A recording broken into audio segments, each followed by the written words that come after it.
श्रीरामपूर शहरातील विस्थापित व्यापारी पुनर्वसनाच्या मागणीसाठी 21 फेब्रुवारीपासून कुटुंबासह आमरण उपोषणाला बसणार आहेत। नगरपालिकेने अतिक्रमण हटवले असले तरी अद्याप पुनर्वसनाचे कोणतेही ठोस पाऊल उचललेले नाही। व्यापाऱ्यांनी श्रीरामपूर पोलीस स्टेशनचे निरीक्षक नितीन देशमुख यांना निवेदन दिले आहे। या निवेदनात त्वरित पुनर्वसनाची मागणी करण्यात आली असून जोपर्यंत पुनर्वसन होत नाही तोपर्यंत 5 फुटांची जागा देण्यात यावी अशी मागणी करण्यात आली आहे। अतिक्रमण काढल्यामुळे 2 व्यापाऱ्यांचा मृत्यू झाला। संदीप सापत्रा आणि सायरा बानू अत्तार या व्यापाऱ्यांनी तणावाखाली जीव गमावला। त्यांच्या कुटुंबियांना आर्थिक मदत द्यावी अशी मागणी आहे। आज या ठिकाणी आम्ही श्रीरामपूर शहर पोलीस स्टेशनला या ठिकाणचे पीआय आदरणीय नितीनजी देशमुख साहेब यांना या ठिकाणी आम्ही श्रीरामपूर दुकानदार पुनर्वसन समितीच्या वतीनं या ठिकाणी सर्व व्यापाऱ्यांच्या वतीनं निवेदन देण्यासाठी आलो आहोत। आम्ही गेली 7-8 दिवस झाले या ठिकाणी आमचं पुनर्वसन झालं पाहिजे, त्याच पद्धतीनं तात्पुरत्या स्वरूपात आम्हाला 5 फुटाची जागा मिळाली पाहिजे या मागणीसाठी आम्ही गेली 7-8 दिवसापासून उपोषणाला बसलो, धरणे आंदोलनाला बसलो।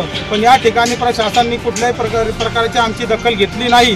त्याच्यामुळं आम्ही 21 तारखेपासून मरण उपोषणाला सर्व व्यापारी कुटुंबासह या ठिकाणी बसणार आहोत। तर याची प्रशासनाने दखल घ्यावी। या ठिकाणी जे व्यापारी बसणार आहे ते 50 वर्षाच्या वय गटावरील पुढील सगळे वय आहे त्यांचे, आणि कोणाला डायबिटीस आहे, कोणाला BP आहे, हे सर्व लोक आजारी आहे। याला जर काही झालं तर याला सर्व श्रीरामपूर नगरपालिका जबाबदार राहील। म्हणून आमची कळकळीची विनंती आहे का तुमचं ज्यावेळेस पुनर्वसन करायचं त्यावेळेस तुम्ही जरूर करावं। पण आज रोजी आमच्या पोटाचा प्रश्न आहे, आज रोजी आम्ही उपाशी मरतोय, आज रोजी आमच्या मुलाबाळाला लेकरा बाळांना भाकर नाही, तर ती भाकर मिळण्यासाठी आमचं पोट भरण्यासाठी आम्हाला या ठिकाणी श्रीरामपूर नगरपालिकेने तात्पुरत्या स्वरूपात 5 फुटाची जागा द्यावी। नगरपालिकेला आमच्याकडून काय स्टॅम्पवरती लिहून घ्यायचं आमच्याकडून घ्या, आमच्या कुटुंबाचं कुठून लिहून घ्या, आम्ही ते द्यायला तयार आहे।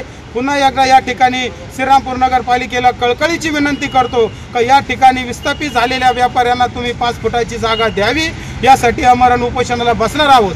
त्यावर भागलं नाही तर व्यापारी या ठिकाणी देखील आत्मदान करण्याच्या पवित्रात आहे, याची देखील नगरपालिका शासनाने नोंद घ्यावी ही पुन्हा एकदा कळकळीची विनंती करून या ठिकाणी थांबतो। त्याच पद्धतीनं या ठिकाणचे गाळे काढल्यामुळं 2 व्यापारी होते, एक संदीप सावत्रा आहे, त्यांनी ते दुकान काढल्याच्या नंतर त्यांनी ते बघितल्याच्या नंतर त्यांना अटॅक आला आणि ते मृत्युमुखी झाले। त्याचनंतर एक अत्तार भावी आहे, त्या देखील या ठिकाणी ते धसका घेऊन मृत्युमुखी पडलेले आहे। तर आमचं या ठिकाणी 2 बळी गेलेले आहे, मग सरकारला अजून किती बळी घ्यायचे आहे?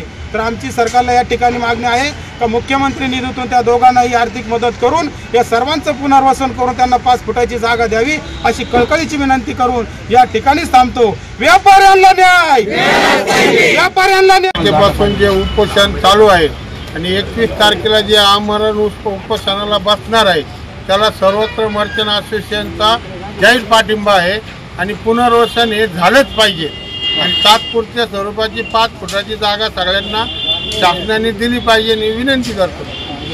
व्यापाऱ्यांना दहशत वाटत आहे। नगरपालिकेने काही व्यापाऱ्यांचे अतिक्रमण हटवले तर काहींना अजूनही सवलत दिली आहे, त्यामुळे व्यापारी संभ्रमात आहेत आणि त्यांना मार्गिंग करून स्पष्ट सूचना द्याव्यात अशी मागणी आहे।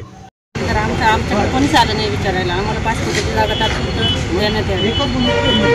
आमच्या कुटुंबाचं त्यांनी काहीच विचार केला नाही। आम्हाला मान्य आहे तुम्ही आमचं पुनर्वसन करणार आहे ते जरूर करा, त्याचं आम्हाला काय हे नाही, पण त्याला किती टाइम लागेल काय लागेल तुमचं काही नियोजन नाही आहे। मग तुम्ही आम्हाला 100% काढण्या अगोदर ते विचार करायला हवं होतं। तुम्ही एकदा आम्हाला म्हणजे 50 वर्षापासून आम्ही इथं बसतोय, 50 वर्षापासून आमचं सगळं उदरनिर्वाह त्या जागेवर होतं, मग तुम्ही थोडंफार नगरपालिकेने विचार करायला हवं होतं का आपण ह्यांना काढलं तर ह्यांचं पुढचं काय। आज रोजी आमची मुलं उपाशी का काय, आम्हाला कोणी सहकार्य करायला आलं नाही, इथं कोणता नेता आला नाही। म्हणजे आम्ही काय इथं 8 दिवसापासून बसलेलो, आम्ही काय वेडे माणूस आहे का काय? म्हणजे त्यांना आमची काहीच गरज नव्हती का? एवढ्या दिवस आम्ही त्यांना मतदान दिलं, त्यांना निवडून आणलं, त्यांनी तरी आमची थोडीफार हे ठेवायला पाहिजे होती, जाणीव ठेवायला पाहिजे होती, माणुसकीच्या नात्याने त्यांनी आम्हाला सहकार्य करायला पाहिजे होते, तुमचं काय विचारायला यायला पाहिजे होतं। आज 20 दिवस झाले आमच्या घरात काय ना काय एक नवीन रोज सूर्य उगवला रोज नवीन प्रॉब्लेम तयार होतात।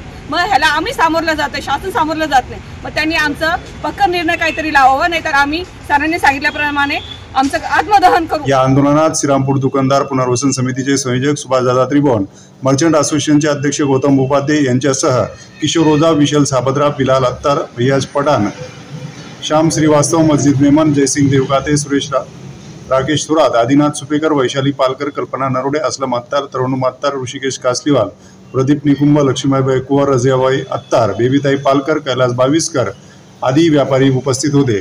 व्यापारी आपल्या हक्कांसाठी रस्त्यात उतरले आहेत। आता प्रशासन त्यांची मागणी मान्य करणार का? हे आंदोलन अधिक तीव्र होणार हे पाहणे महत्त्वाचे ठरेल।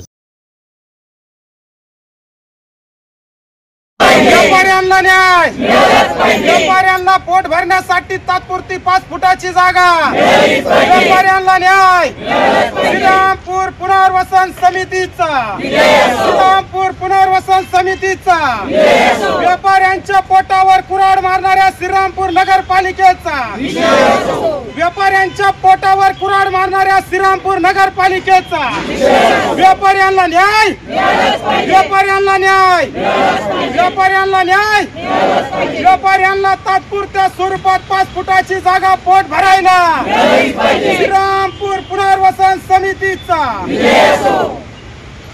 बातम्या पाहण्यासाठी भीम प्रहार न्यूज मराठी चॅनेलला सबस्क्राईब करा, व्हिडिओला लाईक आणि शेअर करा।